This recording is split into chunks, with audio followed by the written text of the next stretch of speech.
찬송가 324장 예수 나로 오라 안에 찬양 드리겠습니다.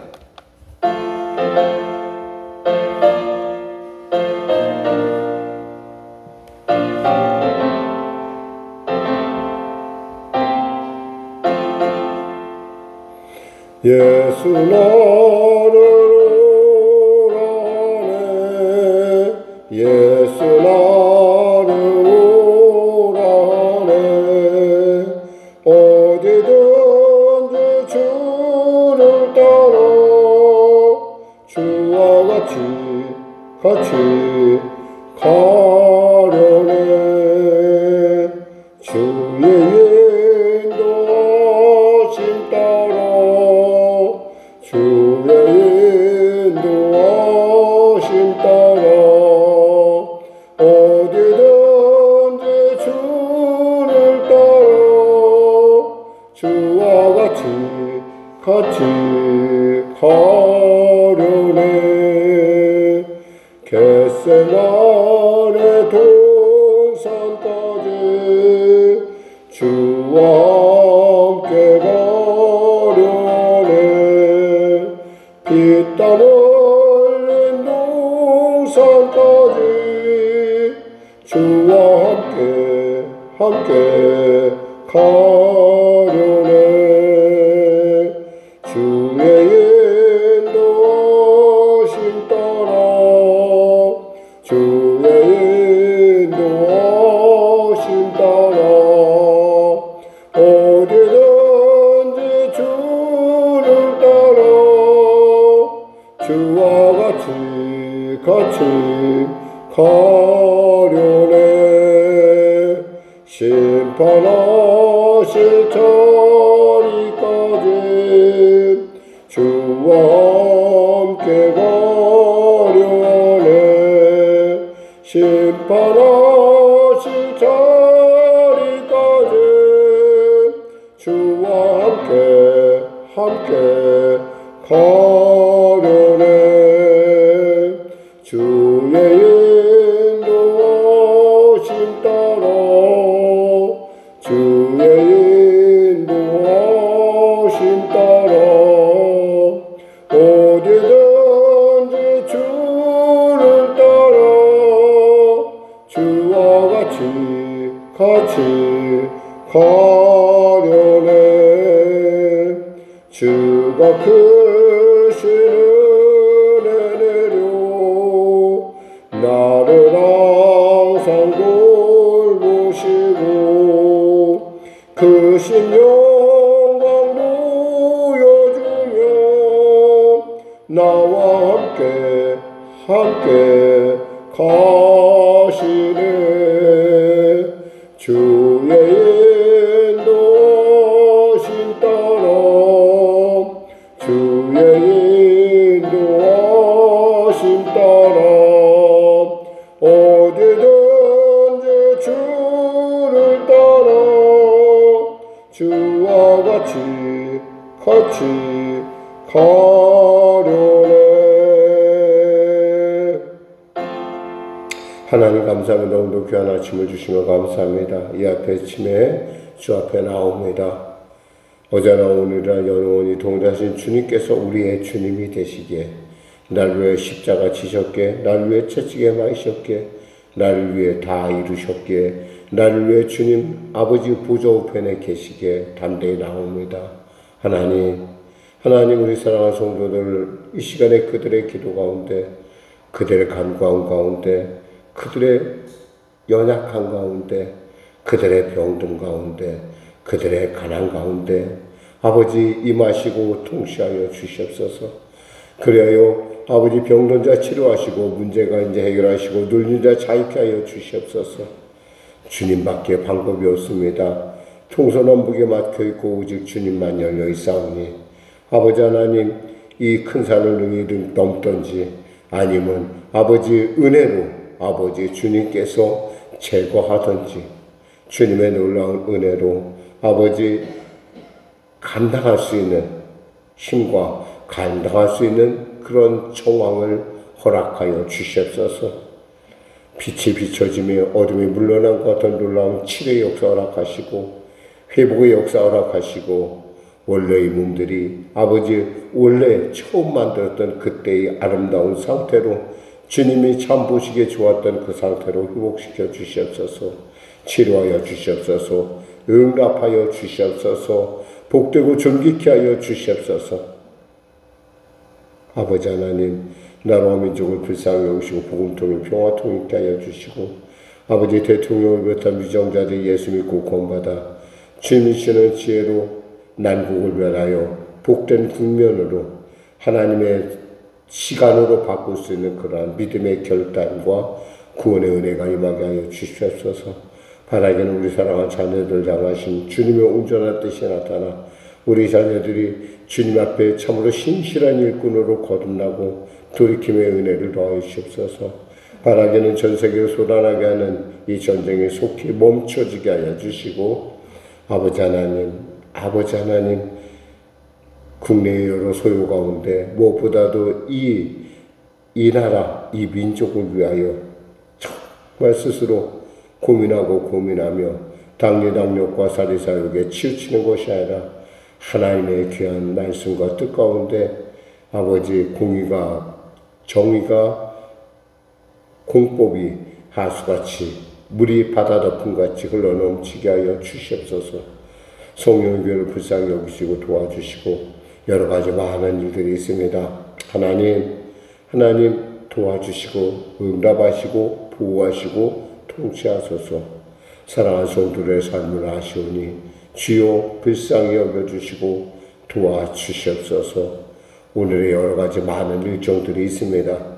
그 일정 가운데 주님 홀로 역사하시고 이 모든 일정을 통하여 하나님의 도우시고 동행의 은혜를 우리가 늘 맛보아할 뿐만 아니라 그분의 손을 꼭 붙잡고 오늘도 승리하는 삶을 살게 하소서. 예수님의 이름으로 기도드립니다. 아멘.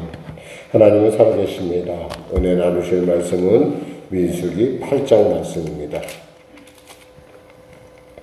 우리 하나님의 말씀 같이 합독하겠습니다. 민수기 8장입니다. 구약성경 208쪽입니다.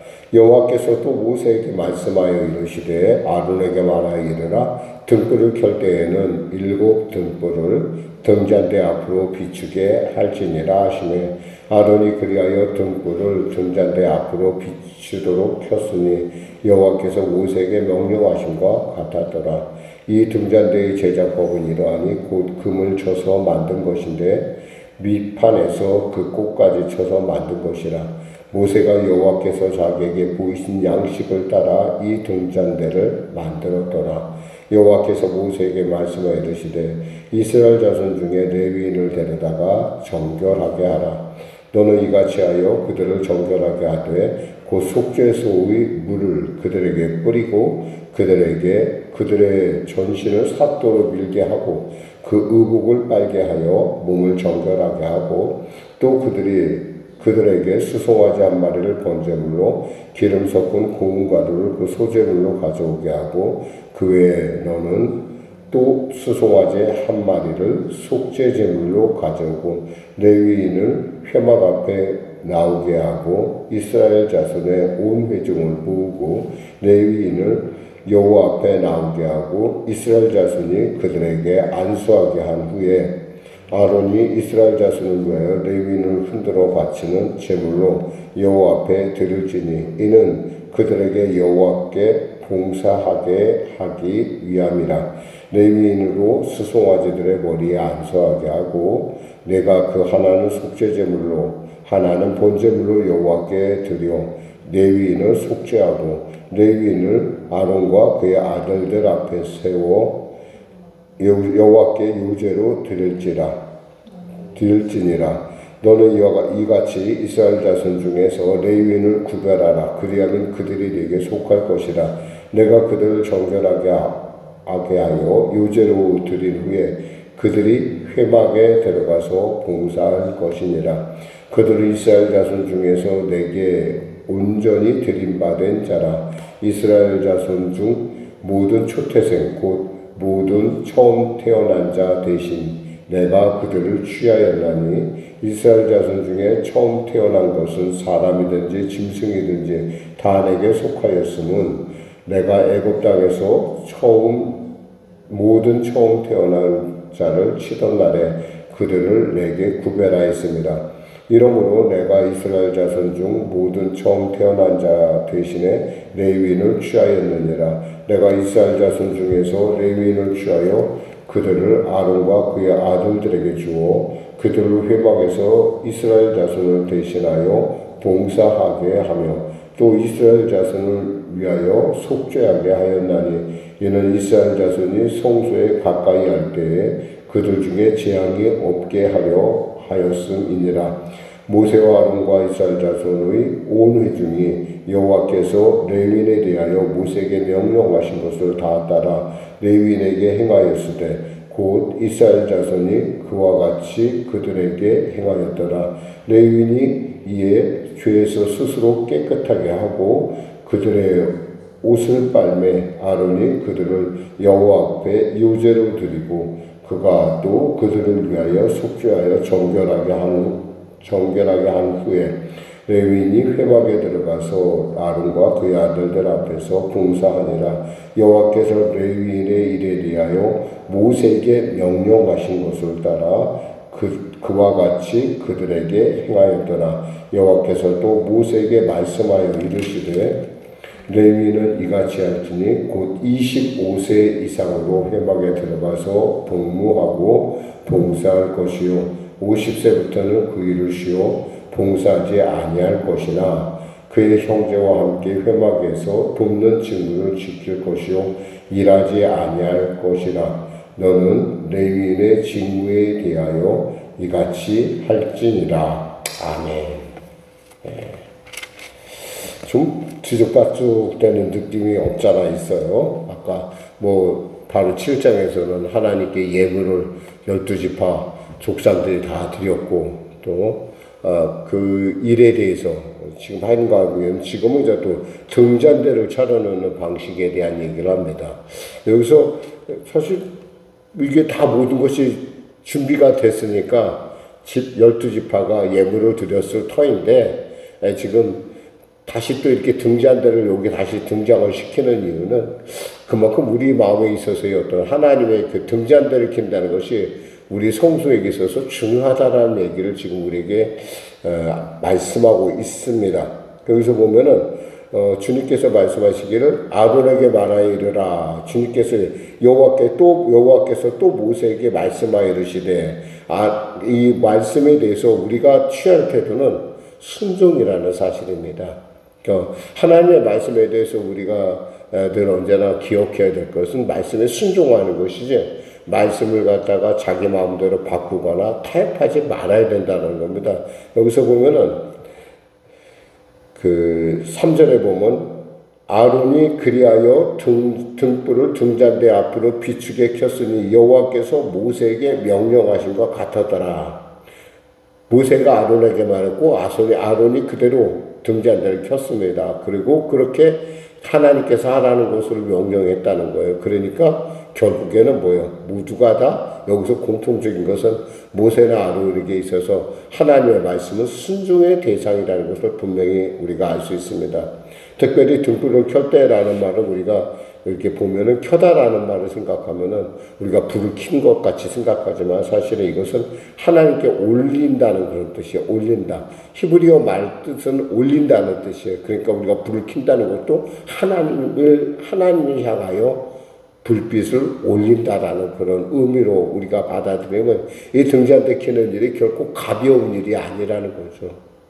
또한 이어서 우리가 알 수 있는 것은 이 등잔대 불은 꺼지지 말아야 돼요. 그럼 그 일을 하려면 누가 필요해요? 레위인이 필요하다라는 거죠. 그래서 레위인에 대한 얘기를 쭉 합니다. 레위인은 이미 우리가 알고 있다시피 레위인은 하나님께서 당신의 것이라고 말했어요. 민수기 3장 12절에 레위인은 내 것이라고 그랬어요. 왜 내 것이냐? 하나님께서 왜 내 것이냐? 내가 출애굽을 할 당시에 이스라엘의 초태생들 다 살리고 또 그 짐승들 다 살린 것처럼 그 살린 것을 대신하여 내가 나의 것으로 삼았다 이거예요. 그러니까 하나님은 언제나 보면 공평하신 하나님, 공정하신 하나님이라는 걸 우리가 알 수 있어요. 우리에게 하나님이 하나님을 일방적인 하나님을 생각하는데 그렇지 않고 하나님은 공평하신 하나님이에요. 그러니까 공의라는 것이, 그래서 법이라는 것이 은혜와 조화를 이루어야 된다는 거죠. 만일에 우리가 은혜만을, 나만을 이렇게 하게 되면은 하나님께서 공정하지 못하신 분이 되죠. 하나님께서 왜 아담과 하와를 왜 에덴에서 쫓아낼 수밖에 없었어요? 이유는 뭐예요? 하나님은 공정하신 분이라서 그래요. 사랑은요, 공정함을 갖고 있어야 돼요. 공평을 갖고 있어야 되지, 사랑이 그저 아무 일을 하든, 그래, 그렇지, 와, 이런 식으로 넘어가자 하면 사랑이 사랑되지 못한다는 거죠. 여기서 분명한 것은 레위인을 하나님께서 정결하게 하는데 그 과정이 레위인을 갖다가 이스라엘 백성들이 그에게 먼저 안수한다는 거예요. 이 안수한다는 의미는 두 가지 의미가 있겠죠. 여기서 보면 하나는 뭐냐면 죄를 전가한다. 또 하나는 뭐예요? 나의 이 모든 일의 임무를 당신에게 주겠습니다. 그런 뜻이에요. 그러니까 우리가 목사나 장로를 안수할 때, 안수 집사나 안수할 때 안수하는 것은 우리의 직무를 당신에게 위임합니다. 이런 뜻이라는 거죠. 여기서 이스라엘 백성들이 레위인들을 모아서 온해 주무고 10절에 보니까 레위인을 여호와 앞에 나오게 하고 이스라엘 자손이 그들에게 안수하게 한 후에 이렇게 돼 있어요. 그럼 이스라엘 자손 전체가 다 안수했을까요? 아니죠. 당연히 우리가 상상해 볼 수 있는 것은 레위인도 대표가 나왔을 것이고 이스라엘의 지파 12 족장들이 아마 같이 이렇게 안수를 했을 것으로 보여집니다. 그러니까 그 모든 것을 당신에게 위임했으니 당신은 어떻게 되냐? 레위인답게 살아야 된다는 거죠. 레위인이 중요한 점은 여기서 보면은 먼저 몸을 씻으라고 했어요. 사실 몸 씻는 거하고 마음의 상태하고 무엇이 차이가 있겠습니까마는 분명한 것은 사람이 하나님 앞에서의 그 정결함을 스스로 그런 몸을 씻는 그 행동을 통해서 우리는 우리의 삶의 태도를 정할 수 있다는 거예요. 그래서 과거에는 태도에 대해서 별로 중요시 안 했는데 근대에 들어서 심리학 중에 가장 중요한 것은 태도가 중요하다고 그래요. 왜냐하면 태도를 가져갈 때 그때부터 모든 일은 결정된다는 거죠. 그러니까 우리가 새벽에 나올 때도 내가 은혜 받아야 돼. 하나님이 나를 기다리셔. 하나님이 날 사랑하셔. 라는 마음으로 우리가 그러한 마음가짐을 나오기 시작하면 우리의 모든 것이 태도가 바뀐다는 거죠. 하나님과의 관계가 때문에. 근데 만일에 오늘도 그냥 습관적으로 오늘도 매일같이 새벽이니까 나가야지, 잠 안 오니까 이런 마음으로 우리가 나온다 그러면은 이 예배가 예배다워지지 못한다는 거죠. 마치 목욕을 하듯이 깨끗하게 정갈한 마음으로 예배에 나왔다 그러면 우리는 그 하나님을 우리의 그 믿음의 그 태도에 따라서 우리는 그 하나님을 만날 수 있고 누릴 수 있다는 겁니다. 그러면서 뭐라고 말씀하시냐면 이렇게 말씀하세요. 레위인에게 그 직분의 그 연한이 있다는 얘기를 합니다. 여기서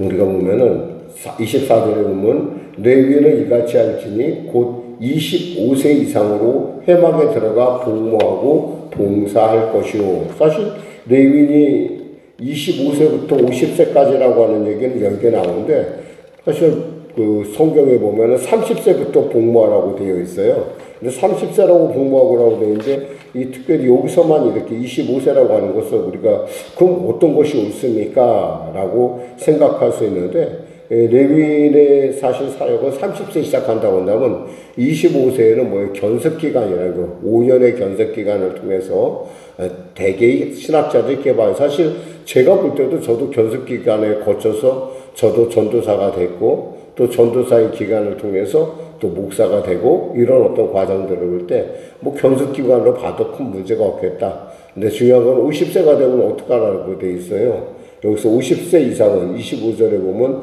50세부터는 그 일을 쉬어 봉사하지 아니할 것이나 이렇게 돼 있어요. 50세 이후부터는 그 일을 쉬어도 돼요. 그러니까 또 담임 목사를 은퇴하거나 이런 지금 어떤 요즘 그런 일들이 있죠. 그러니까 어떤 목사를 은퇴하는데 대신에 여기서 보면 26절에 보면 그의 형제와 함께 회막에서 돕는 직무를 지킬 것이요 그랬어요. 세상 일을 하지 말라는 얘기예요, 사실은.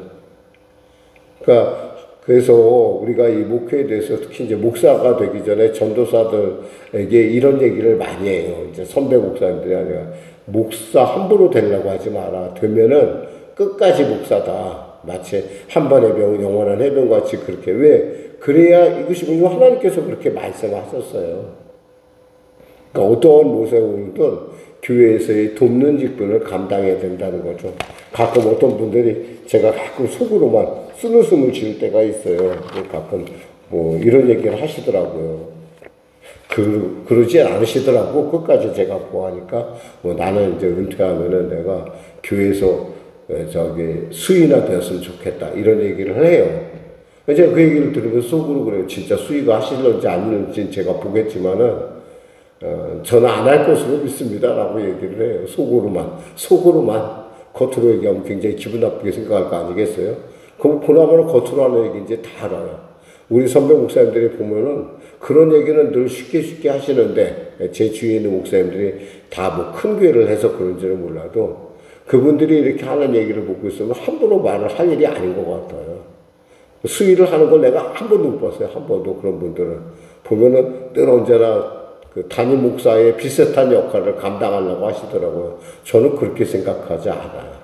제가 특별하다가 아니라 여기서 말하는 것은 뭐냐면, 하나님의 일이라면 우리가 그 일 가운데 어떠한 일이든 사역이든 상관없이 본을 보여야 된다고 생각해요. 무엇을 줬던 간에. 그러니까 정말 저희는 뭐 저희 성경교회가 지금은 별로 이렇게 역사적으로는 얼마 되지 않았을지 모르나, 우리가 그러한 전통을 쌓아간다고 한다면 이 전통은 결코 한국교회 가운데 굉장히 유익할 것으로 저는 생각합니다.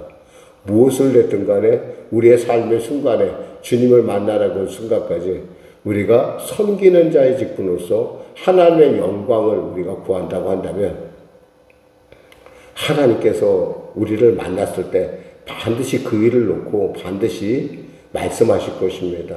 말로만이 아니라, 그저 형식으로만이 아니라 진짜 주님 앞에 일하고 드릴 수 있다라는 것, 뭔가를 하나님께 열할 수 있다는 게 얼마나 놀랍고 얼마나 큰 축복이겠어요. 사랑하는 성도 여러분, 기억하세요. 우리는 왕같은 제사장이에요. 우리는 한번 예수를 믿으면 끝까지 그 예수님을 믿는 그 자리에, 그 섬기는 그 자리에 서는 것을 기쁘고 즐거워할 뿐만 아니라 그 일이 여러분의 삶 가운데 온전한 이 세상을 향하여 여러분이 정말 이 땅 가운데 하나님의 영광을 나타낼 수 있는 가장 귀한 일인 것을, 섬길 수 있음에 감사할 수 있는 일인 것을 꼭 기억하시기 바랍니다. 그럴 때 여러분들의 눈에는 여러 가지 많은 일들이 보일 거예요. 교회 겉곳, 빈 곳, 사람이 있다 없다를 떠나서 왜 누가 못하는 그런 일에 대해서 우리가 어떤 자신의 어떤 그 과거나 흘러가는 물로는요, 물레방아를 돌릴 수가 없어요. 그럼 그 흘러간 물은 그걸로 끝입니까? 아니에요. 그 흘러가는 물이 때에 따라서 식물에게 주어지면 식물을 키우는 데 쓰고 미래를 준비하는 데 쓰임받는 놀라운 일들이 있다라는 거예요. 저는 사실은 뭐 목회자를 뿐만 아니라 모든 크리스찬들이 정말 하나님의 일을 하는 데 있어서 나이가 있든 없든 그것이 중요한 것이 아니라 우리가 그 섬기는 그 자리에서 하나님을 기쁘시게 하고 섬길 수 있다는 그 은혜를 늘 누린다고 한다면 결코 어떠한 삶에 있어서의 늙는다는 의미를, 우리는 나이가 먹어간다는 의미를 아름답게 주님의 은혜로 승화시킬 수 있지 않을까, 저는 한번 그렇게 생각해 봅니다. 기도하겠습니다. 하나님 감사합니다. 말씀 전했습니다. 사랑하는 귀한 성도로서, 또한 아버지 주의 종으로서, 왕같은 제사장으로서 우리의 삶을 생각해 봅니다.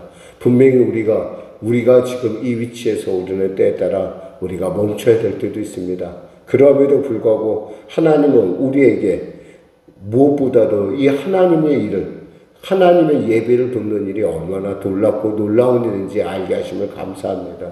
주님의 그 놀라운 그 은혜 가운데 섬길 수 있다라는 감격에 늘 깨어있게 알려주시고, 그 감격 속에서 하나님의 살아계심을 드러내는 우리 모두가 되게 하여 주시옵소서. 예수님의 이름으로 기도드립니다. 아멘. 우리 말씀 생각하고 찬양하고 기도하겠습니다. 찬송가 428장입니다.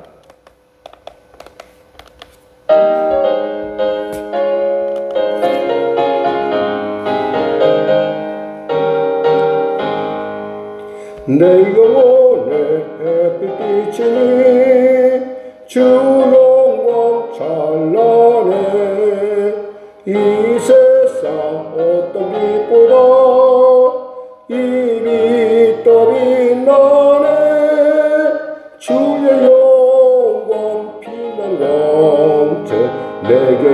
비춰 주시옵소서. 그 밝은 얼굴 배울 때 나의 영혼 기쁘다. 내 영혼에 노래 있으니 주 찬양합니다. 주 귀를 기울이시사 다 듣고 계시네. 주의 영광 빛난 왕체 내게 비춰 주시옵소서. 그 밝은 얼굴 배울 때 나의 영혼 기쁘다. 내 영혼에 봄날 내어서 주 함께 하실 때 그 평화 내게 깃들고 주 은혜 꽃피네. 주의 영광 빛난 왕체 내게 비춰 주시옵소서. 그 밝은 얼굴 배울 때 나의 영혼 기쁘다. 내 영혼에 희락이 있고 큰 소망 넘치네. 주 예수 복을 주시고 또 내려주시네. 주의 영광 빛난 왕체 내게 비춰 주시옵소서. 그 밝은 얼굴 배울 때 나의 영혼 기쁘다. 하늘에 계신 우리 아버지, 아버지의 이름을 거룩하게 하시며 아버지의 나라가 오게 하시며 아버지의 뜻이 하늘에서 같이 땅에서도 이루어지게 하소서. 오늘 우리에게 일용할 양식을 주시고 우리가 우리에게 잘못한 사람을 용서하여 준 것 같이 우리 죄를 용서하여 주시고 우리를 시험에 빠지지 않게 하시고 악에서 구하소서. 나라와 권능과 영광이 영원히 아버지의 것입니다. 아멘.